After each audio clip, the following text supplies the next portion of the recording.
The call came on a Tuesday afternoon, 2 weeks before Thanksgiving. I was reviewing quarterly reports in my corner office at Meridian Financial, the boutique wealth management firm I'd built from nothing over the past 7 years. The caller ID showed Mom, and I almost didn't answer. Our conversations had become increasingly strained over the past year. "Hello, Mom." "Jessica." Her voice was crisp, businesslike. No warmth. "I'm calling about Thanksgiving." I leaned back in my leather chair, watching the Seattle skyline through floor-to-ceiling windows. "What about it?" "We've decided to have a more intimate gathering this year. Just immediate family." The words hit exactly as intended. I wasn't considered immediate family anymore, apparently. "I see. Your sister's bringing the kids and David's fiancé will be there. We just think it would be better if you took this year off." I could hear my brother David laughing in the background, probably listening to every word. My sister Emma's voice chimed in. "Tell her we need the drama-free zone this year." "We're having Thanksgiving without you this year," Mom declared more firmly, as if I hadn't understood the first time. "We need peace." Peace. As if I was the source of family chaos. As if my success was somehow an embarrassment to them. As if working 80-hour weeks to build something meaningful made me the problem. I kept my voice steady. "Enjoy your meal." "Good. I'm glad you understand." She paused. "Maybe next year things will be different." Different. Code for, maybe next year you'll have given up this silly career and found a nice husband like Emma did. After she hung up, I sat in the silence of my office, processing what had just happened. My own family had uninvited me from Thanksgiving.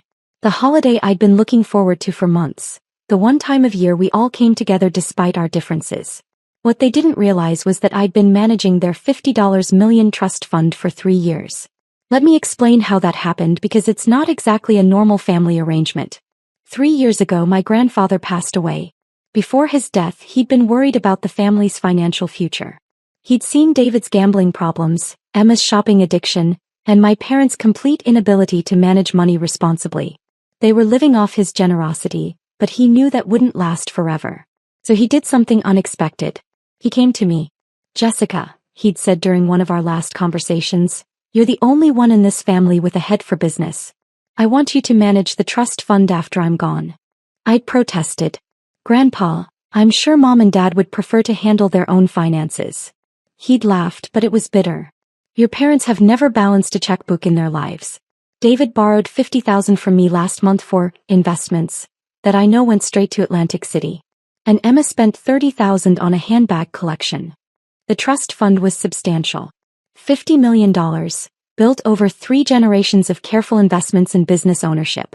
My great-grandfather had started with a small manufacturing company, my grandfather had expanded it into a conglomerate, and when he sold everything in the 1990s he'd invested the proceeds wisely. "The beneficiaries will be your parents, David and Emma," he'd explained. "But you'll be the trustee. You'll decide when and how much they receive." "What about me?" "You're building your own empire, sweetheart. You don't need my money. But they do, and they need someone responsible making sure they don't blow through it in 5 years." I'd agreed, thinking it would bring the family closer together. I'd be helping them, securing their futures, making sure they could maintain their lifestyle without worry. What I didn't anticipate was how much they'd come to resent me for my own success. The wealth management firm I'd started had grown exponentially. We managed over $2 billion in assets for high-net-worth clients, and I'd become one of the most respected financial advisors on the West Coast. I owned a penthouse downtown, drove a Tesla Model S, and had been featured on the cover of Financial Weekly magazine. But instead of being proud, my family seemed embarrassed by my achievements. At family dinners, they'd make snide comments about my fancy career, and ask when I was going to settle down like a normal person. They treated my success as if it was somehow unseemly, as if making money was beneath a proper lady. The irony was that while they were criticizing my career, they were living quite comfortably off the trust fund I managed for them. Their monthly distributions were substantial. My parents received $45,000 per month. David got $25,000 per month. Emma received $30,000 per month. That's $100,000 every month, $1.2 million per year, flowing to people who had just uninvited me from Thanksgiving because I was apparently too successful for their comfort. The next morning, all accounts were frozen.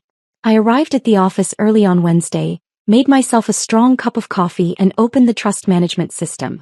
With a few keystrokes, I suspended all distributions pending a routine administrative review. It was completely legal. As trustee, I had full discretionary power over the timing and amount of distributions. The trust documents, which my grandfather had drafted with the best estate attorneys in the city, gave me broad authority to withhold funds if I deemed it in the beneficiary's best interests. And frankly, I was starting to think it might be in their best interests to learn some gratitude. My phone started ringing at 10:47 a.m. Jessica? There's some kind of problem with my account. It was my mother, and for the first time in months, she sounded uncertain rather than commanding. What kind of problem? The bank says my transfer was declined. The automatic payment for the country club didn't go through either. That's strange. Can you look into it? I need to pay the caterer for the Thanksgiving dinner. The caterer? For the dinner I wasn't invited to. I'll see what I can find out. By noon, all three of them had called with similar issues. David's mortgage payment had bounced. Emma's credit card had been declined at Nordstrom. My parents' automatic bill payments were failing across the board. I let them worry for the rest of the day. Thursday morning, Thanksgiving Day, I was having coffee on my penthouse balcony when my phone rang. David this time, and he sounded panicked. Jess, what the hell is going on? My bank account shows zero balance, and they're saying there's a hold on the trust distributions. There's been an administrative review triggered in the trust account, I said calmly. These things happen periodically. What kind of review? How long will it take? It's difficult to say. Could be a few days, could be a few weeks. Depends on what the review uncovers. A few weeks. Jessica, I have bills to pay. The mortgage is due, car payments, credit cards. I'm sure you have some savings to cover things temporarily. Dead silence. Of course he didn't have savings. None of them did.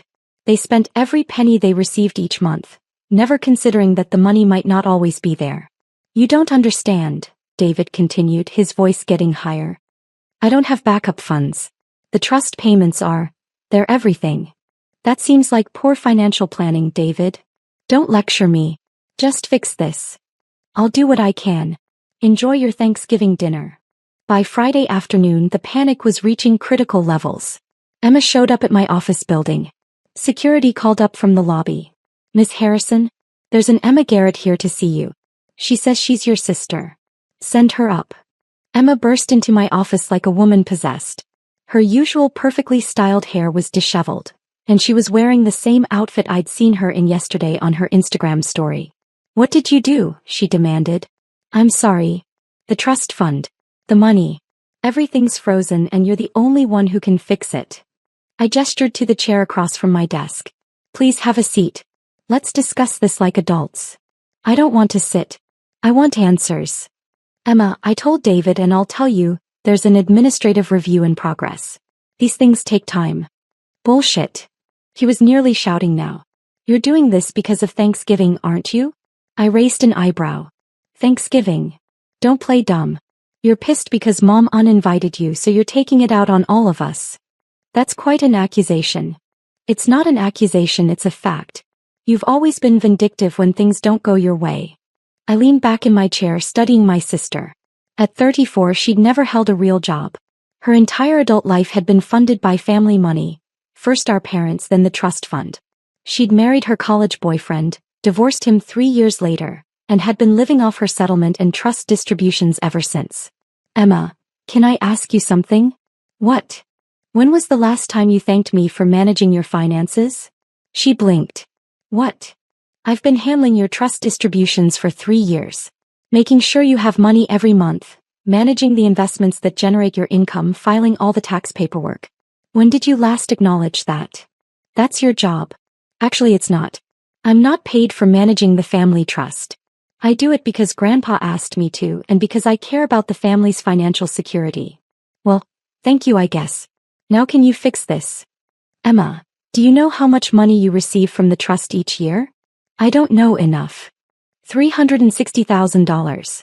That's more than most people make in a decade, and you receive it every year just for being born into this family. So yesterday you and the rest of the family decided that my presence was somehow incompatible with a peaceful Thanksgiving. You excluded me from a family gathering, treating me like I was toxic. Her face was turning red. That's completely different. Is it? Because from where I sit, it looks like you want the benefits of having me in the family, the financial management, the steady income, the investment growth, without actually having to treat me like family. You're being ridiculous. Am I? Let me ask you this. What have you contributed to the family lately besides criticism of my career choices? That's not, you can't just cut off our money because your feelings are hurt. I haven't cut off anything permanently. The trust is under review. Review for what? I turned my computer monitor toward her and pulled up a detailed spending analysis I'd prepared. This is a breakdown of trust distributions over the past 12 months. Emma leaned forward, squinting at the screen. David received $300,000. Know what he spent it on? $70,000 went to casinos in Atlantic City. $40,000 to online poker sites. $30,000 to a day trading account that he lost completely. The rest went to basic living expenses that should cost half what he's spending. Emma's mouth opened slightly. Your expenses are interesting too. $15,000 at luxury handbag stores. $20,000 on a 2-week vacation in Europe. $8,000 at spa resorts. You're spending money like it's unlimited. It's my money. Actually, it's not. It's trust money, distributed at my discretion based on what I believe is in your best interests. And I'm starting to think that giving you unlimited access to funds you didn't earn isn't helping you develop into a responsible adult. You can't do this. I can and I am. The trust documents give me full authority over distributions. I could theoretically suspend payments indefinitely if I felt it was appropriate. Emma's face went white. You wouldn't. I might. Depends on how this conversation goes. She sat down heavily in the chair, the fight going out of her. Jessica, please. I need that money. Why? What do you mean why? Why do you need it? What are you contributing to society? What value are you creating? What would happen if you had to get a job like every other adult in America? I don't know how to get a job. I haven't worked since college. Then maybe it's time to learn. She started crying then, not the manipulative tears she'd used as a child, but genuine fear and desperation. I don't know how to do anything else. I've never had to. And whose fault is that? Yours. The family's. Grandpa's. You've all made it so I didn't have to work. Grandpa created the trust to provide security, not to enable dependency. There's a difference. Please don't cut me off. I'll do anything. Anything. Yes. Call Mom and Dad. Tell them you want me at Thanksgiving dinner. What? You heard me. The 3 of you made a family decision to exclude me. Now make a family decision to include me. But Mom said she wants peace. Emma, you're about to lose $30,000 a month. How peaceful is your life going to be when you can't pay your rent? She pulled out her phone with shaking hands. The call was brief and brutal. I could hear my mother's voice getting increasingly shrill as Emma explained the situation. You told her what? Mom's voice was so loud I could hear it clearly from across the desk. She froze the trust accounts, Mom. All of them. David's freaking out, my credit cards aren't working, and she says it's because we uninvited her from Thanksgiving. That's extortion. She's not asking for money, she just wants to come to dinner. A long pause. Then, put her on the phone. Emma handed me her phone. Mom wants to talk to you. Hello, Mom. Jessica Marie Harrison, you will restore those trust accounts immediately. I'll restore them when the administrative review is complete. There is no administrative review. You're just throwing a tantrum. Actually, there is a review. I'm reviewing whether unlimited financial support is helping or harming the beneficiary's long-term development. You can't hold our money hostage. It's not your money, Mom. It's trust money. Grandpa gave me the authority to manage it, and that's what I'm doing. He never intended for you to use it as a weapon. Are you sure about that? Because when he set up this structure, he told me that the family had a tendency toward financial irresponsibility.